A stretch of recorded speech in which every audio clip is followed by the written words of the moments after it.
Hello সবাইকে। এবার আমাদের গন্তব্য ছিল উত্তরাখণ্ডে যে সমস্ত তালের উদ্দেশ্যে আমরা ঘুরতে গেছি, যেমন নৈনিতাল, তার সঙ্গে যে 7টি তাল আছে সেগুলো ঘুরে দেখা। তো আমাদের ফার্স্টেই গন্তব্য ছিল নৈনিতাল। সেখানে গিয়ে আমরা ফার্স্টে এই ফ্রুটসটা ট্রাই করলাম।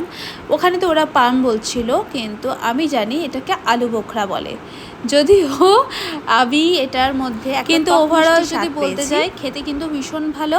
আর আমাদের এখানে নাকি বিরিয়ানিতে এই ফলটা দেওয়া হয়। তোমরা কি কেউ কখনো খেয়েছো?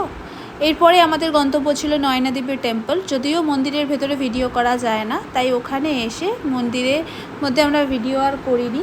চলে এসেছিলাম পাশেই নৈনিতালে। এখানে আমরা বোট রাইডিং করব, আরও বিভিন্ন অ্যাক্টিভিটি হচ্ছে, বাট আমি এগুলো করবো না। আর আমি তো শাড়ি পরে আছি, বাদি দাও। তো সেখানে এসে তো এখানে পরতে হবে তোমার ওই লাইফ জ্যাকেট। তো ওটা আমি পরতে চাইনি, কিন্তু ওরা জোর জবরদস্তি পরাবেই, কেন এখানে নাকি এইটাই রুলস, আর সবাইকে পরতে হবেই।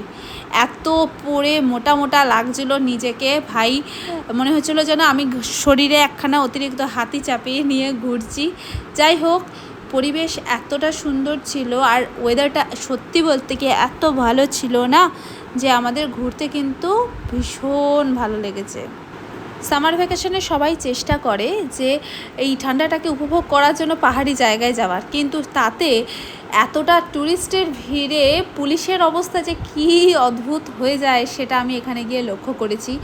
পাহাড়ি রাস্তায় কিন্তু একটা রাস্তা বন্ধ করে দিলে আর একটা রাস্তা দিয়ে ঘুরতে যাওয়া যে কতটা ডিফিকাল্ট, কত জ্যাম জট পেরিয়ে যেতে হয়, সেটা একমাত্র যারা ফেস করে তারাই জানে।